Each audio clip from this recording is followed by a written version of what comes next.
Benjamin Haddad, bienvenue. Bonjour. Dans quel état d'esprit êtes-vous? Impatient, agacé, déprimé, dépité? Impatient et optimiste. Ah, vous pensez qu'on va s'en sortir? Oui, on va s'en sortir. Écoutez, optimiste parce que certes, on vit un moment politique inédit dans la Ve République. Personne n'a gagné les élections législatives et donc il faut être capable de dégager une majorité pour gouverner, pour faire un budget. C'est au fond ce que connaissent nos voisins, les Allemands, les Pays-Bas, les Belges, avec parfois des constitutions de gouvernement qui mettent 6 mois. Ah oui, mais eux, ils font des coalitions pour gouverner. Nous, on voit des coalitions pour faire tomber les premiers ministres. Alors, ça dépend. Vous avez parfois des gouvernements minoritaires avec des accords de non-agression, de non-censure. Vous avez parfois effectivement des coalitions qui se forment sur des contrats de gouvernement. Pourquoi je suis optimiste? Parce qu'au fond, la période qui va s'ouvrir, et je ne vous dis pas que ça va être facile, mais elle va nous forcer à changer de culture politique, à passer d'une culture politique de conflit, de confrontation, de jeu à somme nulle, à une logique de négociation, de compromis. On n'y est pas habitué. On avait d'ailleurs des modes de scrutin, un système qui n'existe pas. Mais vous savez, on l'a connu dans notre histoire.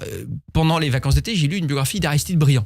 Et c'était à l'époque de la Troisième République, la République des partis, un parlement extrêmement fragmenté, beaucoup de divisions, de scandales politiques, de violences aussi parfois.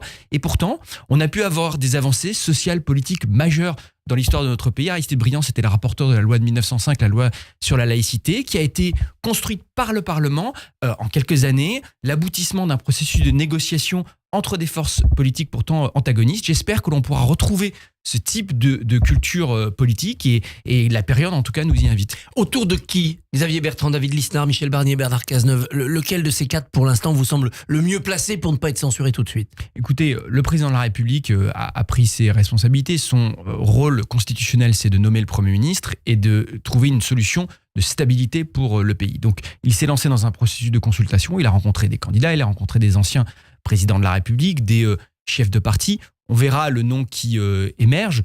J'ai vu ce matin qu'on parlait, par exemple, de Michel Barnier. Je dois reconnaître que je pense que Michel Barnier apporterait une expérience, une voie de stabilité, d'apaisement, qui évidemment, son parcours européen, c'est un gaulliste qui pourrait parler à tous les Français, toutes les forces politiques. Donc, je pense en effet qu'il apporterait en tout cas une forme d'apaisement qui ferait du bien au pays. Apaisement aussi parce que à son âge, il ne sera pas candidat à la présidentielle. Il fera moins peur à tous ceux qui attendent avec le fusil leurs rivaux. C'est en effet un des sujets. Et je crois qu'il faut qu'on mette de côté la question des élections présidentielles de 2027. On n'y est pas. Il nous reste encore 3 ans. Moi, j'espère qu'on peut trouver des solutions qui sont des solutions pour l'intérêt général du pays, qu'on mette de côté la politique politicienne, qu'on mette de côté les logiques de parti. Chacun, on va tous être forcés à faire des compromis. Ma force politique n'a pas gagné les élections législatives. Donc, d'ailleurs, c'est pour ça qu'on a été les premiers à dire que le Premier ministre ne sera pas issu de nos rangs. C'est ce qu'a dit Gabriel Attal au président de la République. On a fait un pacte d'action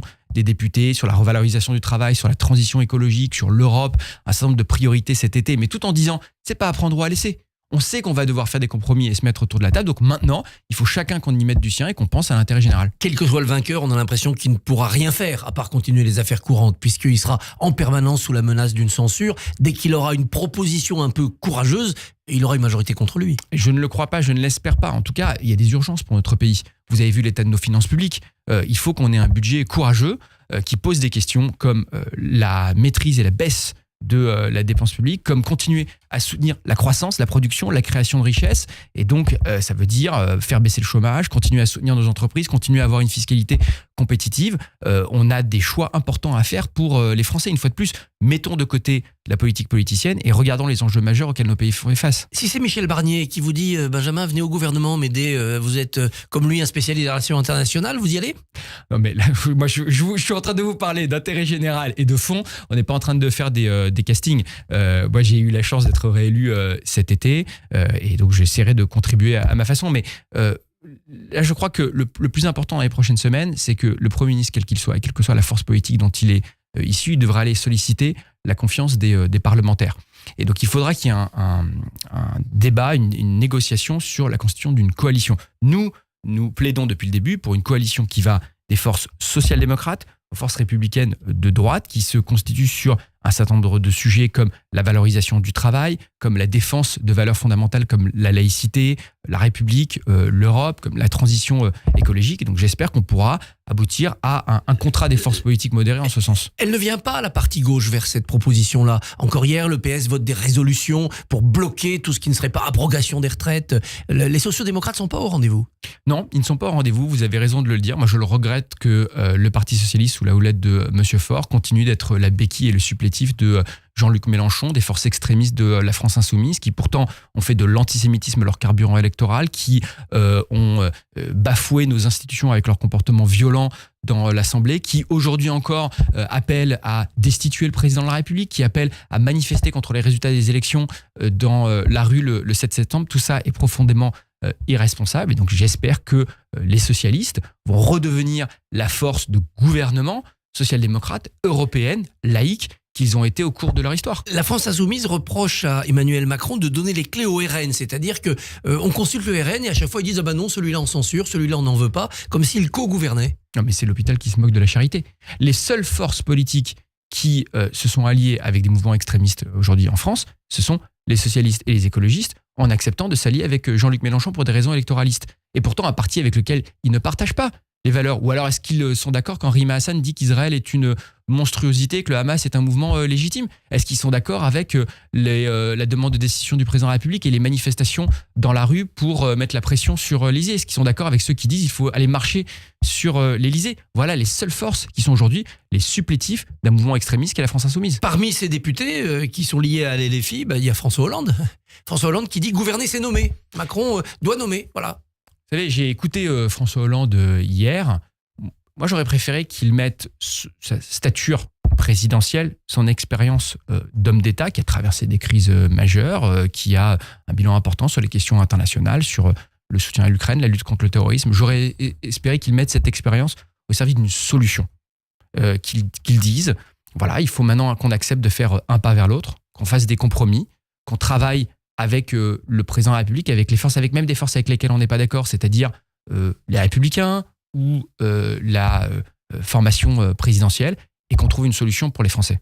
On sait peut-être depuis hier pourquoi il a cette attitude Hollande. Il n'exclut pas d'être candidat en 2027. Oui, mais précisément, j'aurais aimé qu'il mette sa voix qui porte, qui compte dans le débat politique français. C'est un ancien président de la République. J'aurais aimé qu'il mette cette voix, non pas au service d'une ambition individuelle qui n'a pas lieu d'être aujourd'hui, mais au service de l'intérêt général pour aller travailler avec les forces politiques qui ne sont pas les siennes. Je précise que c'est ce qu'a fait Nicolas Sarkozy. Je constate que Nicolas Sarkozy a donné une interview pour dire il faut que ma famille politique travaille dans le sens de solutions et accepte de gouverner et de prendre ses responsabilités. J'aurais aimé que François Hollande puisse faire entendre le même type de voix au sein de sa famille politique. Une ambition qui n'a pas lieu d'être aujourd'hui, c'est ce que vous dites aussi à Édouard Philippe, candidat lui aussi? Oui, je pense que ce n'est pas le moment, effectivement, d'ouvrir le bal de 2027. On est dans un moment difficile, inédit pour notre pays. On a besoin de s'unir. Notre famille politique a besoin d'unité et pas d'ambitions individuelles qui viendront, qui sont légitimes. Mais aujourd'hui, nous devons être avec unis, Horizon, Ensemble, Modem, et soutenir le président de la République pour trouver une solution de stabilité pour notre pays. Vous évoquiez Aristide Briand, ça a été après la Première Guerre mondiale l'homme de la paix, du rêve même de la paix mondiale. Est-ce qu'aujourd'hui il y a une solution diplomatique par la paix au Proche-Orient entre Israël et les Palestiniens? Naturellement, je le souhaite. Moi, je souhaite qu'il y ait une solution politique qui pourra mener à deux États, à l'autodétermination pour les Palestiniens, à la paix et la sécurité qui méritait pour les Israéliens. Et d'abord au cessez-le-feu, à la libération des otages. Mais qui est aujourd'hui un obstacle? C'est le Hamas. En pleine négociation, on a un groupe terroriste barbare qui a choisi d'exécuter de la manière la plus froide, la plus violente, d'assassiner 6 otages, 6 jeunes gens israéliens au moment des négociations. Quel message est-ce que ça envoie au monde? Quel message est-ce que ça envoie à la population israélienne au moment où peut-être qu'on pouvait avoir un espoir de négociation? Il y a aussi la stratégie de Benyamin Netanyahou. Il a décidé de mener la guerre totale. Il veut aller jusqu'au bout de la suppression de l'éradication du Hamas. Mais ça ne marche pas. Le Hamas est toujours là dans les tunnels, exécute des otages et ne libère pas ceux qui sont encore survivants. Mais moi, je pense que ce n'est la faute d'aucun dirigeant politique si le Hamas choisit la violence, la barbarie, si le Hamas a fait le choix, le 7 octobre, d'assassiner plus d'un millier de civils israéliens de la façon la plus barbare possible. Je vous rappelle que le 6 octobre, il y avait un cessez-le-feu. Et il n'y avait pas de soldats israéliens à Gaza. Maintenant, la question, et je crois que le rôle que peuvent avoir les Européens, les Américains et la communauté internationale, ainsi que des acteurs de la région qui veulent relancer le dialogue politique, je pense à l'Arabie Saoudite naturellement, qui voudrait normaliser ses relations avec Israël, à des pays qui l'ont déjà fait comme les Émirats Arabes Unis, c'est de trouver une solution de long terme pour reconstruire après la bande de Gaza, pour penser un leadership politique après le Hamas. Ça, c'est aujourd'hui des questions, je pense, qui ne sont pas à laquelle la coalition gouvernementale israélienne ne répond pas. Quel est le plan de long terme de Benjamin Netanyahou et de sa coalition pour Gaza? Là, durer au pouvoir, c'est ça. Là, je pense que les réponses ne sont pas satisfaisantes. Et donc, effectivement, il faudra qu'on puisse travailler pour donner une réponse de long terme. Mais cette réponse de long terme, à laquelle les Palestiniens ont légitimement droit, elle ne peut pas passer par un mouvement terroriste aujourd'hui dont l'objectif principal est toujours l'éradication d'Israël. Maintenir une présence militaire dans ce qu'on appelle le corridor de Philadelphie, c'est-à-dire cette bande de terre entre Gaza et l'Égypte, est-ce que c'est pas une erreur pour le court terme et pour le long terme? Mais précisément, en fait, ça fait partie des sujets qui, à mon avis, doivent faire partie d'une réflexion globale sur l'avenir de la bande de Gaza, sur l'avenir des territoires palestiniens, sur le type de leadership politique et la façon dont on peut trouver des solutions qui garantissent la sécurité d'Israël. Et ça doit inclure les acteurs régionaux.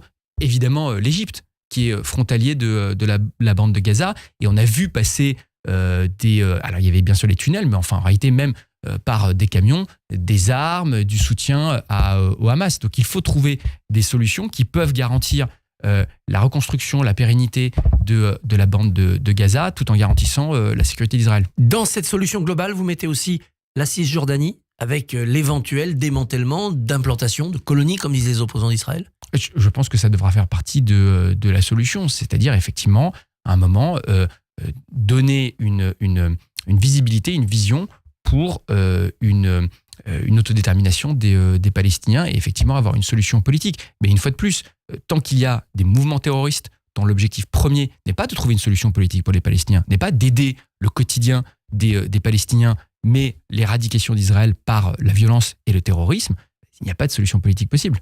Est-ce que tout ne se débloquera pas après la présidentielle américaine? Est-ce que la clé est là-bas? Non, je pense que je crois beaucoup en fait aux acteurs de la région.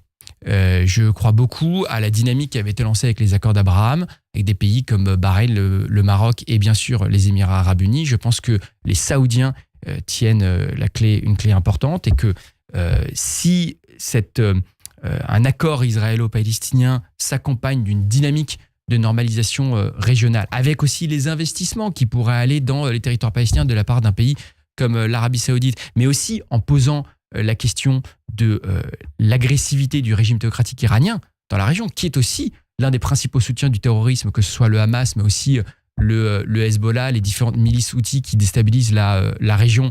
Et donc là, d'avoir un bloc des Européens, des États-Unis et des pays de la région pour mettre la pression sur ce régime aussi qui oppresse sa propre population et sa jeunesse, là je crois qu'on peut créer une nouvelle dynamique de stabilité et de paix dans la région. Vous avez 30 secondes pour nous dire si Kamala Harris peut vraiment gagner ou si nous les Européens on se berce d'illusions. Non, elle peut vraiment gagner, mais ce sera serré. Donald Trump était très en avance sur Joe Biden dans les sondages. Kamala Harris là, a lancé sa campagne avec beaucoup de dynamisme, d'énergie. La convention démocrate s'est bien passée, mais en réalité, il faut toujours s'en rappeler, l'élection américaine se joue dans les États clés. Or, ces quelques swing states qu'on voit notamment dans la Rust Belt, type Pennsylvanie, Ohio, Wisconsin, aujourd'hui, les sondages sont très serrés. Et fondamentalement, quelle conclusion faut-il en tirer ? Pour nous, Européens, c'est ne pas dépendre tous les 4 ans, de ne pas tirer à pile ou face la sécurité de l'Europe sur ce que souhaitent les électeurs de Pennsylvanie ou de Michigan. Eh bien, vous reviendrez d'ici le mois de novembre. Benjamin Haddad, merci, plaisir. bonne journée. Merci beaucoup Christophe. Rendez-vous demain matin à 7h45. Votre invité sera le député Marc Ferracci. Radio J.